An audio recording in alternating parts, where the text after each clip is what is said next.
안녕하세요, 여러분. 학교 영문법 교재를 가지고 이 교재를 가지고 영어 문법을 학습하시는 여러분 만나뵙게 돼서 반갑습니다. 저는 저자 이 교재 텍스트의 저자가 이제 두 명인데 그 중에 한 명인 김미자라고 합니다. 제가 오늘 소개하는 부분은 이제 챕터 1는 먼저, 물론 이제 챕터 1이 시작이니까 이제 챕터 1부터 해야 되겠지만 어쨌든 챕터 1 간단하게 소개를 할 텐데, 이 챕터 학교 영문법 School Grammar of English 챕터 1에서는 소개하고자 하는 내용이 뭐였냐면 학교 영문법 문법이라는 것이 기본 틀, 전체적인 기본 틀에 대해서 간단하게 문법 자체가 영어 문법 자체가 워낙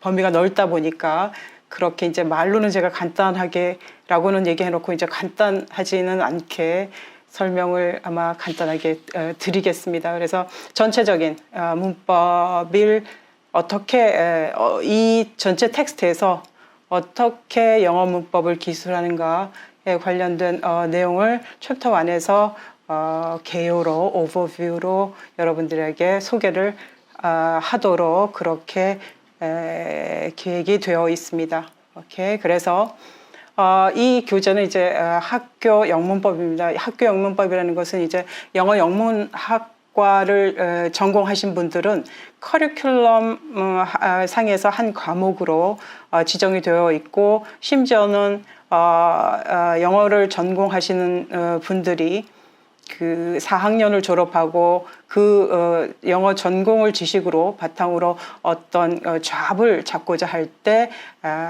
그 시험 범위에 들어갈 수 있는 정도의 그런 클래스입니다. 그래서 어쨌든 여러분들이 아마 많은 영어를 전공하시는 분들은 학교 영문법은 아마 다 한 번씩은 접해 봤으리라고 생각합니다. 그러다 보니까 이제 영어를 전공하지 않으신 분들한테는 이 학교 영문법이, 사실 학교 영문법이라서 가벼울 것 같은데, 학교 영문법이 그냥 제너럴한 학교 영문법이 아니라 전공 학교 영문법이기 때문에 난이도가, 깊이가 조금 있습니다. 여러분이 중고등학교 때 여러분이 많이 접했던 그런 학교 영문법, 그것도 역시 학교 영문법입니다. 그 학교 영문법에서 약간 더 한 발자국 더 대학교 문턱 넘듯이 조금 더 넘어가서 뭔가를 문법을 설명하는 그런 방식으로 되어 있습니다. 그래서 여러분이 그 고등학교 때 배웠던 수능, 그건 이제 수능 준비를 위해서 여러분이 영어 문법을 많이 학습을 하셨을 텐데, 그 방식 그대로 뭔가를 가지고 이 문법을 봐야 되겠다라고 생각하시는 분들한테는 제가 소개하는 이 학교 영문법이 듣기가 쉽지 않을 수 있습니다. 자, 이 얘기를 왜 하냐면 이 학교 영문법, 영어를 전공하는 학생들을 대상으로 커리큘럼이 오픈되어 있는 이 학교 영문법은 고등학교 때 배웠던 학교 영문법에서 한 발자국 껑충 뛰어 넘어서 깊이 있게 소개하는 그런 과목이다, 교재다라는 말씀을 분명히 드립니다. 그게 의미하는 바가 뭔가 하면 시각이 조금 바뀌셔야 됩니다. 고등학교 때까지는 이제 수능용이니까 학생용입니다. 제가 이제 그 클래스룸에서 그런 얘기 많이 하는데, 그건 이제 학생용입니다. 수능용입니다. 지금 이제 여러분은, 이 교재를 접하시는 여러분은 성인이십니다.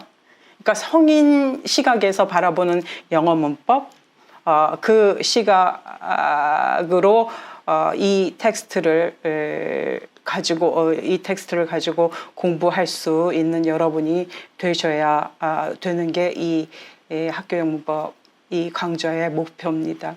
오케이. 그래서 그러면 이제 제가 이 교재에 대해서 이제 설명할 때 전제 조건이, 제가 영문법은, 특히 학교 영문법은 많은 분들이, 영어를 전공하시는 많은 분들이 강의를 하십니다. 그런데 이제 제 강의하고 많은 지식이 많으신 훌륭하신 선생님들과의 약간 차이점이라고 그러면 저는 학교 영문법의 용어보다는 직관적으로 그 현상을 이해할 수 있도록 많이 유도를 합니다. 그러다 보니까 제 방식에 굉장히 거부감을 느끼시는 분들도 더러 계세요. 어쨌든 그러나 제가 하고자 하는 바는 학교 영문법은 볼륨이 굉장히 인간의 언어기 때문에 볼륨이 굉장히 거대합니다. 방대합니다. 그런데 이 텍스트북은 400페이지밖에 안 돼요. 400페이지 가지고 인간의 언어, 인간이 서로 의사소통할 때 사용하는 어떤 규칙 같은 것들을 다 기술할 수는 없습니다. 그래서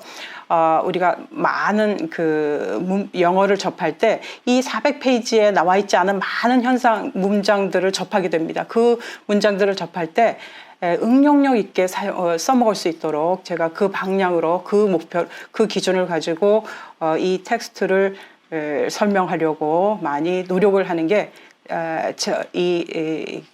제 설명 방식의 차이점입니다. 다른 선생님들하고 훌륭하신 선생님들하고 보잘것없는 저하고의 차이점은 그런 차이점이 있겠다라는 말씀드립니다. 그러니까 용어보다는 직관적으로 이게 뭘 얘기하는지를 몸으로 이해를 해서 암기를 할 수 있어야 되겠다라는 말씀을 드립니다. 오케이. 자, 서론이 너무 길었습니다. 인사가 너무 거창했죠. 이 정도 되면 이제 졸립죠. 그죠? 네, 어쨌든, 자, 그래서, 우리가 이제 그 영어 문법, 영어든 간에 우리가 전공이 영어니까 이제 영어 문법 얘기하겠는데, 문법이라고 얘기하면 법입니다. law. 우리가 우리 법, 그러면, 가장 먼저 떠오르는 게 뭔가 하면 법대에서 공부하는 성문법, 그죠? 성문법 많이 떠올릴 수 있는데 그 성문법하고 문법하고 가장 큰 차이점이 뭐라고 여러분 생각하세요? 기본적인 맥락은 같죠. 룰이죠. 그죠? 기본적인 맥락은 문법이라는 건 기본적인 맥락은 같아요. 그런데 이제 법률 할 때 그 규칙은 약속이죠. 규칙이라는 건 약속이죠. 그죠? 법대에서 사용하는 그 성문법은 특징이 뭔가 하면 우리가 같이 모여서 이렇게 하자라고 약속해서 먼저 하는 일이 뭔가 하면 기술부터 합니다. describe. 그죠? description. 뭔가를 룰을 계속 describe를 하게 됩니다. 그게 이제 시대가 지나면 지날수록 필요한 부분에 따라서 더 증가되거나 아니면 수정되거나 그런 현상이 벌어지는데 그거하고는 달리 우리 인간이 사용하는 의사소통할 때 사용하는 언어의 규칙의 큰 차이점은 뭔가 하면 우리는 약속해서 만들어졌다라는 증거가 별로 없어요. 그죠? 우리 문법은 어디에 있나요? 우리가 법대에서 문법은 이제 텍스트가 이미 텍스트로 시작했기 때문에 텍스트가 있지만 우리가 인간이 사용하는 많은 의사소통할 때 사용하는 언어는 텍스트가 없습니다. 기본적으로. 그럼에도 불구하고 우리가 의사소통을 하죠. 그죠? 의사소통을 하죠. 그죠?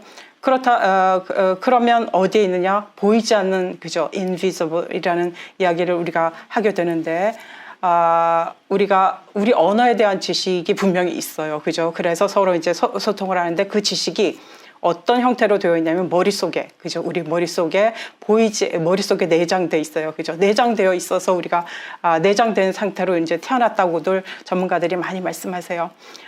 그래서 우리가 우리가 가지고 있는 언어에 대한 특징을 The knowledge is invisible 합니다. 그래서, 보이지 않기 때문에 보이지 않는 형태로 있긴 있어요. 있긴 있다라는 거죠. 그죠? 있는 걸 어떻게 해야 되냐? 그럼 어떻게 해야 되냐? 우리가 그걸 학습하려면 어떻게 해야 돼요? 첫 번째 할 일이 describe 하는 작업이 필요합니다.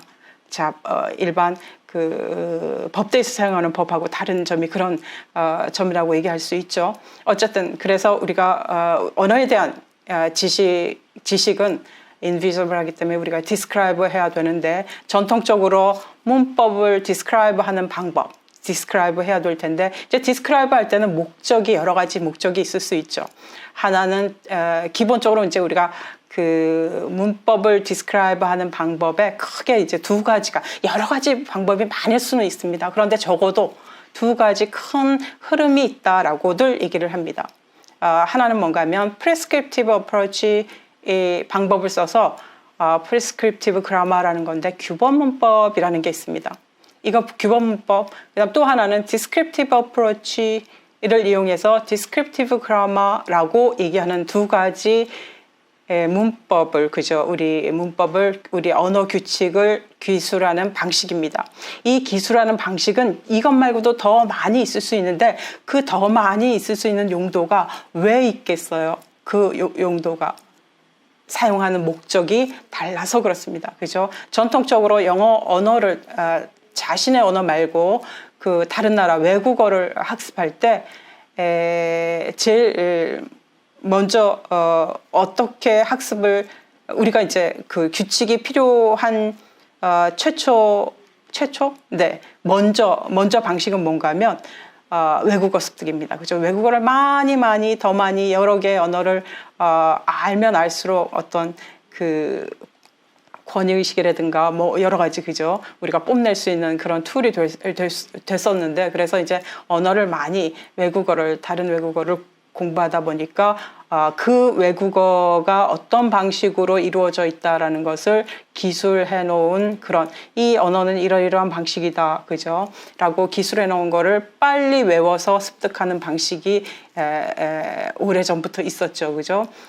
그런 방식을 우리가 prescriptive approach 방식을 이용했다. 시작점은 이제 그렇게 됩니다. 그런데 이제 prescriptive approach가 굉장히 많이 발전해서 어떤 방식으로 시간이 많이 흐르면서 어떤 방식으로 진화되어 왔냐면 우리 언어는 prescriptive, 한국어의 경우에도 이렇게 특정하게 이제 약속을 하는 겁니다. 이것도 역시 prescriptive approach는 우리 한국말 또는 영어권, 한국어권에 있는 그런 의사소통을 할 때 사용하는 그런 많은 언어 규칙을 prescriptive approach에서는 어떻게 설명을 하냐면 우리 이렇게 하는 것이 우리 언어를 더 좋은 언어, 그죠? 좋은 언어, 그 다음에 우아한 언어, 그런 언어로 만들 수 있는 방법이다. 그러니까 이렇게 사용하지 말고 이렇게 사용하라라고 계속 업그레이드 할 때, 계속 규칙을 좀 개선해 나갈 때 어떤 방식을 이용하냐면 많은 디렉션을 줍니다.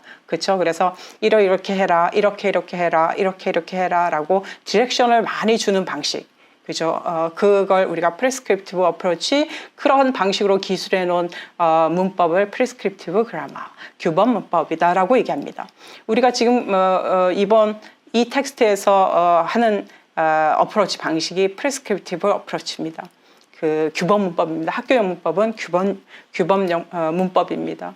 또 하나 다른 방법은 뭔가면 1900년대 초 부터 이제 시작된 또 다른 방식, 이게 목적이 다릅니다. 이건 외국어 습득이 아니라 인간의 언어가 뭐냐, 그죠? 인간의 언어가 뭐냐, 어떤 특징이 있냐, 또 어떻게 생겼냐, 막 이런 것들을 연구하는, 그죠? 전공으로서 연구하는 그런 언어를 연구하는 그런 흐름이 있었는데, 그 언어가 뭔지, 그죠? 언어가 뭐길래 도대체 인간이 가지고 있는 능력, 언어 능력이라는 게 뭔지를 많이 연구하고자 해서 새로운 방식으로 문법을 기술하는 그런 방식이 descriptive approach입니다. 그래서 그 방식을 이용해서 문법을 기술한 걸 descriptive grammar라고 합니다. descriptive하고 prescriptive 두 가지 이제 방식이 있다, 그렇게 얘기합니다. 이거 두 가지 큰 방식은 이제 여러분 너무 많이 1학년 때 그 영문과 들어가면 1학년 때부터 영어학 개론, 그죠? Introduction to English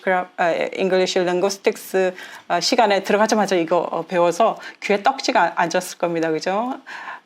어쨌든 그래서 두 가지 이제 다른 방식이 있다. 역시 이제 문법을 이야기하니까 저도 이제 똑같이 이런 방식이 있다라는 얘기를 다시 한번 여러분한테 리마인드를 시키고, 지금 이 학교용 문법은 어떤 방식이다, 디렉션을 주는 prescriptive approach를 이용한 prescriptive grammar의 한 유형이다라고 말씀드릴 수가 있습니다.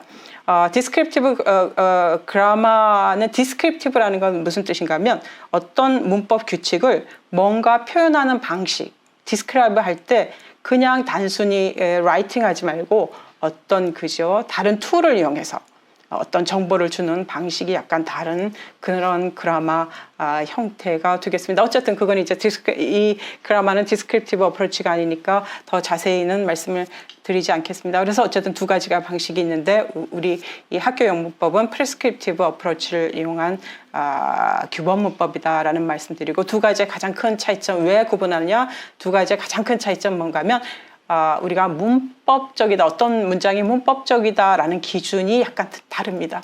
어떤 문장이 문법적이다, 문법적이지 않다라는 판단을 할 때 프레스크립티브 어프로치가 더 스코프가 좁습니다. 더 타이트합니다. 디스크립티브 어프로치는 그것보다 더 어떤 문장이 문법적이야 라고 판단할 때 그 기준이 굉장히 더 넓습니다. 의사소통이 되는 그런 문장들을 우리가 디스크립티브 어프로치에서는 그라메리칼하다라고 또는 acceptable하다라는 표현을 써서 문법적이다라고 판정을 하게 되는 것 같습니다. 프레스크립티브 어프로치에서는 그렇지 않고 이미 이건 문법적이라고 이제 많이 제한을 두는 그런 커다란 차이점이 있습니다. 그래서 예를 하나만 제가 이제 한국말로 정확하게 이해를 하기 위해서 많이 여기다 뭐라고 많이 이제 이야기 해놨는데, 프레스크립티브 어프로치에서는 이제 우리가 소주가 있으면 여러분 소주라고 쓰지 말고 소주라고 써라, 그죠? 또는 발음도 웬만하면 소주라고 해라, 소주라고 하지 마라, 그죠? 교과서라고 쓰고 교과서라고 쓰지 마라. 실제로는 교과서라고 쓰고 교과서라고 발음해라 라고도 소리부터, 그죠? 모폴로지 형태 또는 그 다음에 신텍스까지, 예를 들면 먹어라 빨리, 그죠? 하지 말고 빨리 먹어라, 그죠? 계산하실게요, 우리 많이 하죠, 그죠? 근데 그렇게 하지 말고 계산하세요, 그죠? 이게 그라메리칼하다라고 규범 문법에서는 그렇게 얘기를 하죠. 그러니까 기준이 다르죠, 그죠? 그 다음에 이제 계산이 늦다, 계산이 느리다, 다른 뜻이죠, 그죠? 다들 열심히들 산다, 정말 이건 언그라메리칼 센텐스죠, 그죠? 모두 정말 열심히 산다가 그라메리칼 센텐스라고 하는 그런 취급하는 그 문법 방식이 규범 문법이죠, 그죠? 프레스크립티브 어프로치다. 그래서 우리가 지금 이번 학기 이 텍스트에서 학교 영문법에서 설명하는 거는 계속 규범 문법입니다. 그래서 실제 많은 네이티브 스피커가, 특히 영어 같은 경우 네이티브 스피커가 의사소통할 때 사용하는 용어 문장 중에서 프레스크립티브 어프로치 입장에서는 언그라메리칼하다라고 판정되는 그런 센텐스가 사실은 굉장히 많을 수 있다라는 말씀드려요. 그 전제를 말씀을 드리려고 이렇게 거창하게 디스크립티브하고 프레스크립티브를 제가 구분해서 장황하게 오래 시간을 할애해서 제가 설명을 했습니다. 조금 전에 말씀드렸던, 그런데 이제 디스크립티브 어프로치는 뭔가요? 소주. 어떤 상황에서는 사람들이 소주라고 그러고, 어떤 상황에서는 소주라고 그러고, 어떤 상황에서는 교과서라고 그러고, 어떤 상황에서는 교과서라고 그러고, 어떤 상황에서는 먹어라 빨리라고 얘기하고, 어떤 상황에서는 빨리 먹으라고 얘기하는지를 다 acceptable한 센텐스라고 다 받아들여서 상황이 다르다 라고, 의사소통이 되니까, 그죠? 라고 이런 데이터를 대상으로 규칙을 연구하는 게 디스크립티브 어프로치다라는 말씀드려요. 그래서 디스크립티브 어프로치에서는 지금 제가 여기 설명해 놓은 한국어 문장이 다 뭐다? acceptable 하다라고 판정해 줄 수가 있다라는 겁니다. 그런데 프레스크립티브 어프로치에서는 그렇지 않다. 그래서 다시 말씀드립니다. 제가 이 학교 영문법을 통해서 많은 문장이 이렇게 하는 것이 그라메리칼하다라는 거는 실제 네이티브 스피커가 많이 실제 생활에서 사용하는 그 센텐스보다 어떻다? 범위가 좁다라는 말씀 드립니다. 그래서 이제 영어 같은 경우 이제 우리가 많이 이야기를 할 때 ABCD처럼 You and me aren't so different after all라는 센텐스가 있으면 You and me 안 된다고 그러죠. B번처럼 You and I 해야 된다라고 얘기합니다. 그죠? 마찬가지로 C번에 같은 경우도 I want to say that it has nothing to do with who her father is. 그 다음에 D번 같은 It was my oldest friend with whom I'd spent every day last autumn. 뭐 이런 것처럼 조심해야 될 게 with 여기 C번에 with whom 이건 괜찮죠, 그죠? D번에 with who가 D번에 with whom 이거 괜찮죠, 그죠? 그러나 C번에 C번하고 D번은 약간 다른 센텐스입니다. D번에 with whom을 해야지 with who 하면 안 된다라는 그런 식의 그 디렉션을 주는 게 프리스크립티브 어프로치다. 그죠? 다르죠. 그죠? 프리스크립티브 어프로치 문법에서는 이 학교용 문법에서는 A번은 아웃입니다. B번만 그래머리컬하다라고 판정을 하게 되는 그러나 ABCD 디스크립티브 어프로치에서는 ABCD가 다 그래머리컬하죠. 이 문장을 제가 이것과 똑같은 패턴으로 이제 한국어 이게 이제 어떻게 직관적으로 우리가 사실 잘 안 와닿습니다. 그죠?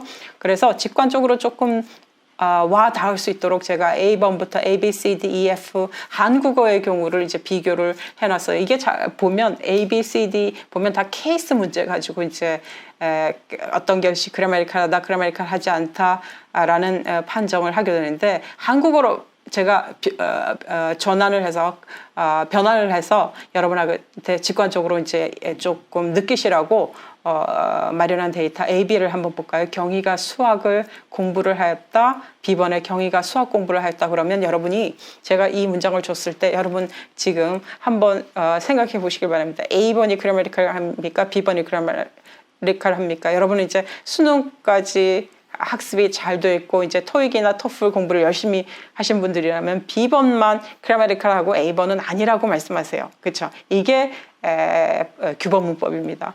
그러나 우리가 실제 A, B를 어떻게 해요? A번이라는 말을 안 쓰나요? 경희가 수학을 공부를 했어? 야, 경희가 수학을 공부를 했어? 하죠. 그죠? 그죠? 쓰긴 쓰죠. 그죠? 그래서 descriptive approach에서는 이거 둘 다 grammatical sentence죠. C, D번도 마찬가지죠. 그러니까 케이스 문제. C번, D번도 한번 볼까요? 이제 이건 plural singular인데 열심히 공부해라. 괜찮죠? 열심히들 공부해라. D번은 ungrammatical 하다라고 말씀하시죠. 그죠? 그런데 실제는 어떤가요? 열심히들 공부해라. 많이 쓰죠. 그죠? 많이 쓰죠. 2번하고 F번 차이 볼까요? 역시 마찬가지로 케이스입니다. 코끼리가 코가 크다. 그 다음에 코끼리의 코가 크다. 제가 두 센텐스를 드리면 여러분 반드시 코끼리의 코가 크다가 그래머리컬하고 코끼리가 코가 크다는 ungrammatical 하다라고 말씀하실 거예요. 그죠? 그런데 실제 코끼리가 코가 크다라는 말 안 쓰시나요? 코끼리가 코가 커. 그죠? 고양이가 코가 큰 게 아니라 말씀하시죠. 그죠? 고양이는 코가 안 커. 말씀하시죠. 그죠? 케이스를 이렇게 많이 넣는다고요. 그죠? 항상 코끼리의 코처럼 포제시브를 쓰지는 않는다라는 말씀드려요. 어쨌든 자 하고 싶은 얘기는 이렇게 프리스크립티브든 디스크립티브든 두 가지 문법을 기술하는 방식이 전통적으로 두 가지가 큰 흐름으로 오고 있었는데 그거에 가장 큰 우리한테 영향을 받을 수 있는 가장 큰 기준은 뭔가 하면 어떤 문장의 grammatical sentence인지 아닌지 또는 acceptable한지 unacceptable한지의 기준이 약간 다를 수 있다. 어쨌든 그래서 우리는 뭐다? 규범 문법 기준으로 그래머리컬한 센텐스를 이야기한다 라는 말씀드려요. 자 여기까지가 사설이 길었는데 자 그러면 자 디스크립티브든 프리스크립티브든 그라마가 우리가 규칙이 있다. 규칙이 그래머리컬한 문장을 만드는 규칙이 있다라는 걸 어떻게 하시나요, 여러분? 이 문장은 규칙이 있네, 규칙적이네. 불규칙적이네. 인간의 언어가 규칙이 있어? 라는 질문을 했을 때 여러분은 뭐라고 말씀하실 수 있을까요? 아마도 그죠? 제가 너무 황당한 질문을 했을지도 모르겠는데 규칙이 있다라는 얘기는 무슨 뜻인가 하면 의사소통이 된다라는 얘기죠. 그죠? 규칙이 없이 그냥 나 혼자 사용하는 언어를 만들 수 있어요. 그거는 이제 언어가 아니라 뭔가요? 암호죠. 암호. 그죠? 여러분이 옛날에 이런 케이스가 있었던 것 같아요. 고등학교 학생들이 자기가 언어를 막 만드는 학생이 있다라는 이야기를 되게 많이 했던 것 같아요. 쟤는 글쎄 언어까지 지가 언어를 만들어 그래서 레터를 만들었어 막 이렇게 얘기하는 분이 있는데 사실 그거는 언어가 아니에요. 언어는 항상 뭐가 기준이다? 커뮤니케이션이 전제예요. 커뮤니케이션이 안 되는 거는 언어가 아니다라고 과격하게 얘기할 수 있습니다. 그죠? 그 속에는 뭐가 없다? 공통적으로 사용하는 룰이 없는 거죠. 자기 혼자만 사용하는. 그죠? 암호죠, 암호. 그죠? 어쨌든, 자, 그래서 하고 싶은 얘기는, 규범문법이든 어쨌든 간에 룰이 있다라는 거는 의사소통이 된다라는 그런 뜻이죠. 그죠? 그래서 공통된, 약속된 어떤 약속이 있다. 둘 간에 약속된 그런 규칙이 있다라는 거죠. 그래서 챕터 안에서부터 그럼 규칙이 뭔지 한번 우리가 챕터 안에 인트로덕션에서 이제 제가 이게 시작한 지가 20분도 넘은 것 같은데 이제 제가 챕터 1 인트로덕션 들어가네요. 그죠? 여기까지 네, 사설이 길었는데 정신없이 그죠? 정신없이 봤습니다. 그죠? 정신없이 여러분한테 정확하게 제가 흐름으로 잘 따라오셨는지 아마도 느낌에 잘 따라오시지 못했으리라는 생각이 드는데 어쨌든 간에 저 이렇게 막 의식의 흐름으로 막 여러분과 같이 가지 않는 경우도 가끔 자주 있는 것 같습니다. 자, 챕터 1 인트로덕션 들어가 볼게요. 챕터 1에서는 기본적으로 여러분에게 우리가 전체적으로 문장에 대해서 이제 소개하는 빅 이슈가 constituent 한 문장 우리가 문법을 어떤 문장이 문법적이다 안 문법적이다 영문법이라는 클래스에서는 약속이 되어 있습니다. 우리가 어떤 문장이 문법적이다 아니다라고 얘기할 때는 단위를 항상 one sentence로 하기로 약속이 되어 있어서 우리가 어떤 것에 문법적이다 아니다라는 어떤 표현이 문법적이다 아니다고 그럴 때는 보통 한 문장을 가지고 이제 분석 단위로 삼습니다. 영어 문법에서는 그래서 한 센텐스는 뭐로 구성이 되어 있죠, 그죠? 문장 한 센텐스가 한 단어로 구성될 수도 있고 여러 개 그죠? 굉장히 많은 단어로 구성되었을 수도 있는데 그래서 한 문장을 구성하는 구성 요소들이 여러 가지가 있는데 그걸 우리가 뭐라고 그러냐면 constituent라고 그러는데 구성 성분이라는 거죠. 뭐의 성분, 그죠? 우리가 예를 들면 초콜릿이 있으면 초콜릿이 우리가 겉으로 보기엔 초콜릿이지만 그 안에 많은 성분으로 이루어져서 하나의 요소가 되어 있죠. 이런 거 마찬가지로 이런 성분입니다. 그거는 ingredient라고 얘기하는데 우리가 언어에서는 constituent라는 용어를 써서 각각 요소들의 성분, 한 문장을 이루고 있는 성분들을 얘기합니다. 그 다음에 그 성분들이 쭉 나열이 되어 있고 그래서 이 인트로덕션에서는 이제 성분에 대해서 간단하게 소개하고 성분이 있냐? 있다.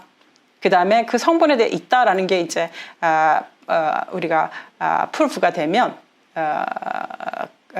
그 다음에 이제 각 성분들의 뭐가 있겠습니까? 걔네들의 이름을 부여해야 되겠죠, 그죠? 각각의 이름을 부여하는 게 캐테고리라는 거죠. 품사. 우리가 품사라는 말은 part of speech 캐테고리 여러 가지 용어로 많이 씁니다. 어쨌든 그래서 학교 영문법에서는 이제 캐테고리라는 말 이용해서 이제 품사를 가리킵니다. 그 각각의 단어들은 각각의 캐테고리뿐만 아니라 캐테고리에 갖고 있는 펑션 기능이 또 있다. 이것과의 관계가 뭔가 인트로덕션에서는 간단하게 알아봅니다. 그 다음에 word하고 캐테고리가 어떤 관계가 있는지 그 다음에 clause라는 거, 그래서 clause라는 게 있고 clause의 internal structure가 어떻게 되어 있는지 이런 거에 대해서 간단하게 설명을 할 겁니다. 그래서 베이직 이슈는 뭔가 하면 한 센텐스에 대해서, 그죠? 한 센텐스가 어떻게 이루어지는지, 그래서 센텐스는 어떻게 이루어지는지 뭔가의 성분들로 이루어졌는데 그것이 플랫하게 이루어지는지 여러 가지 그것들 간에 어떤 관계가 있는지 그 다음에 걔네들이 겉모습만 있는지 또 기능이 있는지 기능이 하나만 있는지 그 다음에 층층이 겹겹이 있는지 우리가 한 문장을 디스크라이브 해놓으면 플랫하게 디스크라이브 하게 되죠. 그래서 마치 한 문장이 1층 집이라고 생각할 수 있어요. 그죠? 1층 집. 그런데 정말 1층 집이냐? 라는 거 우리가 한번 생각해 보자. 그게 internal structure입니다. 자, 이거에 대해서 이제 스피드하게 이 인트로덕션에서는 이 이슈를 가지고 이제 쭉 설명을 해 놔서 텍스트가 이미 다 설명이 잘 되어 있습니다.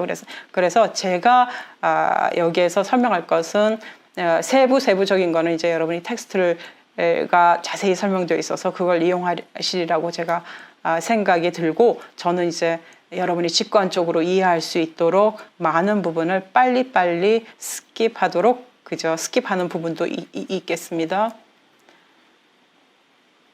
그리고 제가 이 핸드아웃을 이용해서 이제 텍스트에 나와 있는 텍스트를 설명하는데 핸드아웃에 제가 나와 있는 거는 텍스트에 나와 있는 그 넘버링 그대로 그냥 가져왔습니다. 그래서 텍스트에 있는 넘버링 그대로 갖고 와서 핸드아웃에는 제가 어떤 그 번호는 없을 수도 있습니다. 오케이. 그래서 한 문장의 constituent는 어떻게 이루어지는지를 우리가 한 문장이 어떻게 1층 집이냐, 2층 집이냐 우리가 생각해 볼 수 있는데 우리가 기본적으로는 이제 3층 집이다 이렇게 말을 합니다. 그래서 top constituent라는 거 one sentence 그죠? 한 문장이 가장 큰 단위죠. 그죠? 한 문장이 한 성분이죠. 그죠? 한 문장이 한 성분이죠. 그 다음에 그 밑에는 이제, 그것보다 중간층이 있다. 그죠? 그 중간층에 phrase라는 중간층이 있고, 그 다음에 가장, 기본 단위로 우리가 단어들이 있다. 그죠? 이렇게 얘기합니다. 각각의, 우리가 이제 성분으로 구분을 해 봤을 때. 그죠? 그래서 1번, 2번처럼 이제 한 문장이 A번 문장, B번 문장이 있을 때, 그죠? A번 문장, The student smiled 그러면 세 개의 뭐라고 성분으로 되어 있다, 그죠? word 그런데 basic constituent는 뭔가요? word 세 개 하고, 그죠? three words 하고, 그 다음에 phrase 하고, sentence로 되어 있다. 적어도 one sentence니까, 그죠? A, B, 1번에 A, B하고 2번에 A, B 다 one sentence가 각각의 성분이 다 다르죠, 그죠? 다르죠. 그죠? 어쨌든, 자, 이건 뭐 너무 쉬운 이야기니까 하고 싶은 얘기는 뭔가 하면 한 문장은 뭐가 있다? constituent가 있다. 그거 어떻게 아느냐? 퀘스천을 제가 넘어갈게요. 한 센텐스 우리 아는데 그게 성분이 있다라는 말을 네가 뭘 기준으로 얘기하냐? 그래서 제가 그 성분이 있다라는 거, 그 다음에 3층 집에 성분이 있다. 네가 플랫하게 우리가 보이는데 3층이 있다라는 증거 있냐? 이렇게 질문해 볼 수 있죠. 그죠? 그래서 제가 이제 그거에 대해서 이제 퀘스천을 주면서 1번, 2번 두 가지 질문을 한번 여러분하고 같이 생각해 보고 싶어서 이 핸드아웃에 텍스트에는 없는 그런 내용을 제가 마련을 했는데 Would you tell me the meaning of the sentence below? 밑에 있는 이탈릭으로 쓰여 있는 센텐스를 여러분 한번 해석을 의미 일단 말씀 좀 해주세요라고 제가 질문했죠, 그죠? 그래서 한번 천천히 같이 여러분도 듣고 계신 여러분 제가 그냥 설명하는 거 그냥 듣고 있으면 좋을 수 있어요. 영문법의 큰 특징이죠, 그죠? 좋을 수 있으니까 한번 같이 읽어봅시다, 그죠? 저만 읽게 하지 마시고, 그죠? 저만 읽게 하지 마시고 여러분 영어는 뭐예요? 많이 읽어야, 그죠? 많이 읽어야 늡니다, 그죠? 오케이, 자 그래서 한번 저랑 같이 한번 읽어봅시다. 시작. Using olive oil could add years to the life of your heart, 그죠? 쭉 보니까 could add 앞에 있는 게 이제 주어겠죠, 그죠? Using olive oil could add, 그죠? Years 어디에다가 to the life of your heart. 이 문장입니다. 의미 이해되셨죠, 그죠? 의미 이해되셨나요? Using olive oil could add years, 그죠? 그죠? To the life of your heart. 문장 있어요, 그죠? 문장이 있는데, 자, 이 문장을 한번 분석해 봅시다. 자, 의미 아셨어요, 여러분이. 그럼, second question 있습니다. How did you get the meaning of this sentence? 이 문장의 의미를 이제 아셨는데, 어떻게 알게 됐어요? 그 설명할 수 있어요? 이 문장의 의미 여러분 지금 아셨어요, 그죠? 아셨는데, 이 문장의 의미를 어떻게 얻으셨어요? 제 말은. 조금 이제 제가 좀 현학적으로 설명하면 이 문장 어떻게 의미를 구하셨어요? 그죠? 어떻게 구하셨어요? 어떻게 구했냐라고 한번 생각을 해봅시다. 자, 그러면 제가 두 번째 핸드아웃에 질문에 How did you get the meaning of the sentence below? 라는 얘기를 했을 때 첫 번째는 어떻게 저 의미를 구하기 위해서 사용하는 툴이 있을 거 아니에요, 우리 머릿속에. 우리가 아까 읽었어요, 그죠? 읽었으면 머릿속에 뭐가 있어요? 저 의미를 구하는, 그죠? 그 의미 값을 구하는 연산작용이 컴퓨테이션이 있었을 겁니다. 계산기로 뭐 두드리든, 그죠? 뭐 했든 뭔가가 있었을 거예요. 그걸 한번 디스크라이브 해보자고요. 그죠? 그러면 A번처럼 첫 번째 스텝은 반드시 뭐가 있어야 되냐면 using plus olive plus oil plus could plus add plus years to the life of your heart. 각각 다 뭐가 있어야 돼요? 플러스에서 period까지, 마침표까지도 플러스까지 있어야 되죠. 일단 기본적으로. 그죠? 이게 뭐예요? 각각의 basic constituent입니다. 그죠? 이거는 몇 개의 constituent로 도대체 이루어진 건가요? 둘, 넷, 여섯, 여덟, 열, 열둘, 13개입니다. period까지. 영어에서는 콤마 period 굉장히 중요한 의미 값을 가지죠. 제가 지금 의미를 물었습니다. 그죠? 나 마지막이야 라는 거죠. 그죠? 어쨌든 자 이게 이 13개까지 뭐라고요? 베이직 컨스티튜언트입니다. 이거 가지고 문장의 의미가 다 나올 수 있나? 나올 수 없죠. 그건 여러분이 너무 잘 아세요. 그죠? 너무 잘 아시는데 두 번째 스텝이 반드시 있어야 돼요. 각각의 저것만으로 문장의 의미가 나오면 땡큐지만 사실 그게 아니죠. 저거 한 발자국 더 갈 수 있죠. 뭐가? using olive oil이 하나 더 덩어리가 그룹핑이 될 수 있죠. 그 다음에 could 끝까지가 또 될 수 있고, 그죠? 요거하고 요거 나눠볼 수 있고, 그 다음에 could 안에 들어가서도 could 플러스 add 들어가고 ears 들어가고, 그 다음에 to the life of your heart가 one constituent가 될 수 있죠. 그 to the life of your heart 속에서도 각각의 가로가 더 필요할 수가 있어요. 이게 뭘 얘기해요? phrase, 우리가 이 단위가 이 두 번째 스텝이 반드시 있다는 거 여러분이 아시잖아요. 그죠? 머릿속에. 아시죠? 그죠? 이걸 우리가 뭐라고 그러냐면 sentence 마지막 C가 그래서 C의 의미값으로 도착할 때 A에서 C까지 도착할 때 반드시 거쳐야 되는 두 번째 스텝이 있다라는 거. 그죠? 그래서 두 번째 스텝, 첫 번째 스텝은 뭐라고? basic constituent라고 그러죠. 마지막 C는 뭐야? one constituent, sentence라고 그러죠. one sentence죠. sentence가 되는 이 과정에 반드시 B와 같은 그런 operation이 있어야 된다라는 게 알 수 있는 거죠. 그죠? 이해되십니까? 그래서 우리가 저 B 단위를 뭐라고? B 단위도 우리가 이름을 부여해야 된다. 저 B 단위를 그러면 A 단위를 word level, C번 단위를 sentence level, B번 단위를 뭐라고 얘기한다? phrasal level, phrase라고 얘기한다. 이해되십니까? 저렇게 언어는 되어 있다. 이 과정을 통해서 우리가 문장의 의미를 파악할 수 있게 된다라는 거죠. 그죠? 그래서 예를 하나만 더 들어볼까요?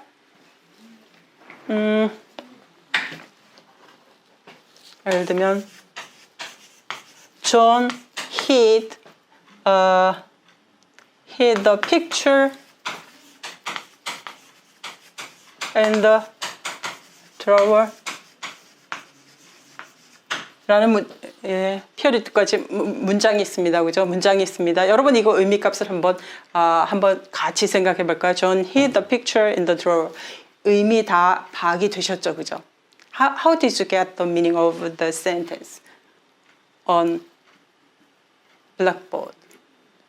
어떻게 얻으셨어요? 먼저 John이라는 constituent가 있어야 되고 얘 플러스 hid 플러스 더 플러스 picture 플러스 in 플러스 더 플러스 drawer 플러스 period 있어야 됩니다.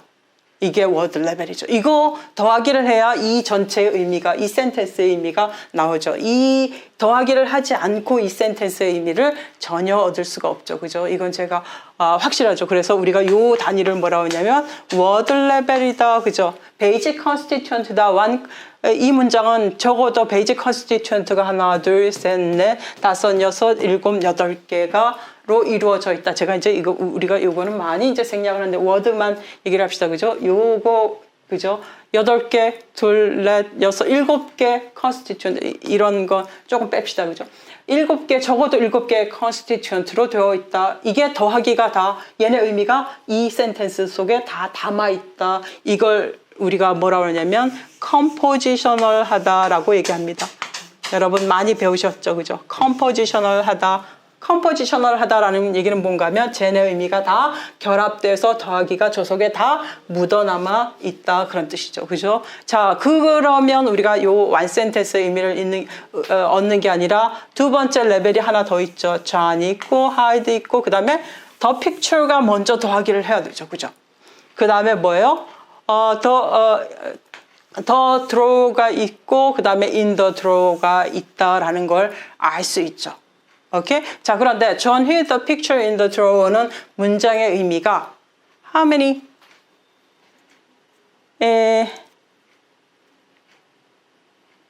몇 개의 의미를 여러분이 포착을 하실 수 있나요? 이 문장을 우리가 의미는 두 개, ambiguous하다라는 말을 하는데 문장의 의미는 두 개가 나오죠. 그죠? 하나의 의미하고 하나의 의미 두 가지 똑같은 단어가 이 7개의 컨스티튜언트가 의미를 몇 개 만들어요? 2개를 만들어요.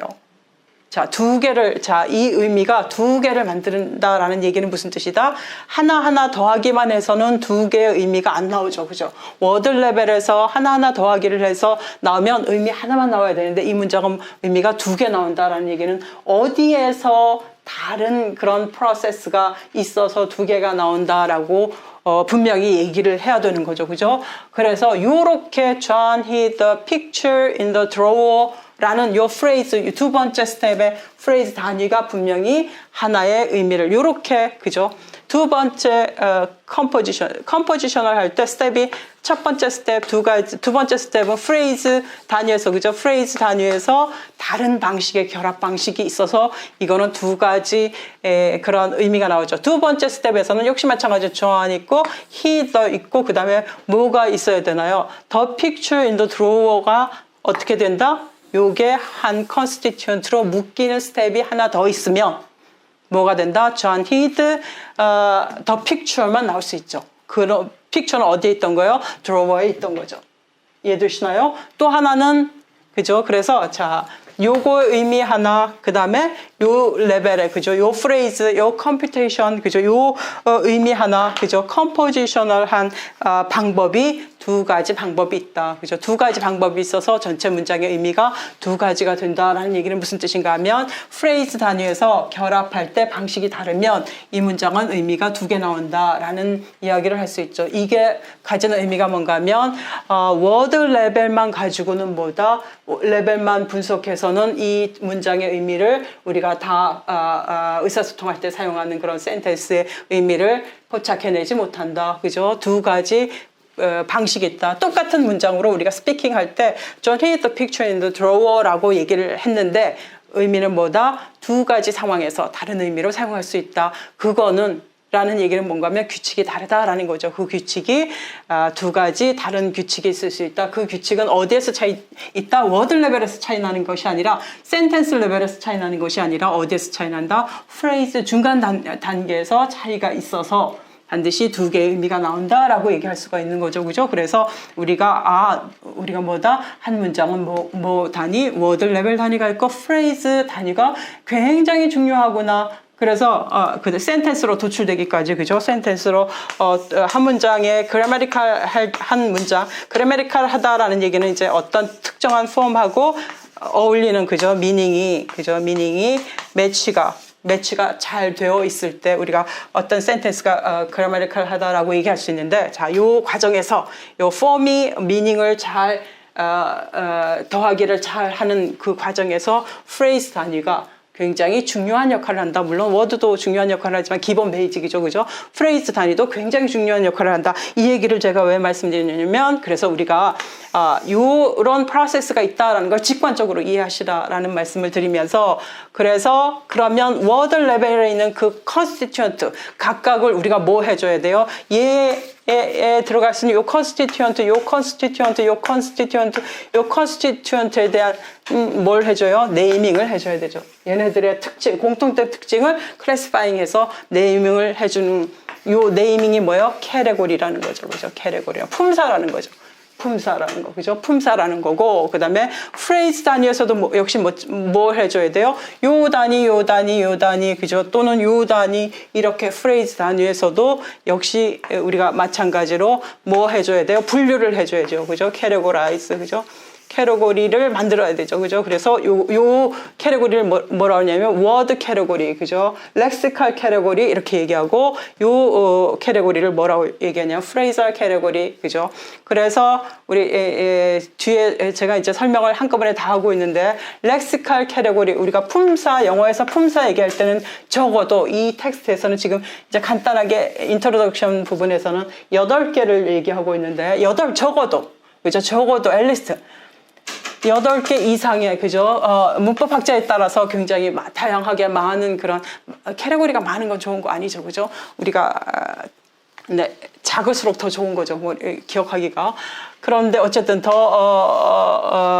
8개 이상, 적어도 8개 이상의 캐테고리를 사용하고 있는 것이 지금 대다수다. 그 다음에 phrasal 캐테고리는 word보다는 묶음 덩어리이기 때문에 더 개수가 작겠죠. 그래서 우리 이 텍스트에서 또는 많은 문법 책에서 사용하고 있는 것은 5가지 phrasal 캐테고리, 그죠? 캐테고리를 사용하고 있다. 캐테고리를 사용하고 있다라는 말씀드릴게요. phrasal 캐테고리는 5개, 그 다음에 렉시칼 캐테고리는 이 텍스트에서는 8개를 소개하고 있어서 얘네들이, 그죠? 얘네들이 왜 캐테고리가 나와 있는지를 여러분이 직관적으로 이해하시라고 제가 이렇게 설명합니다. 8개가 뭐 하는 건지, 왜 캐테고리를 얘기해야 되는 건지, 그죠? 뭐 하려고 그러는 건지, 그 다음에 프레이저 캐테고리 도대체 뭐 하려고 그렇게 많이 얘기하는 건지, 그게 왜 중요한지, 그죠?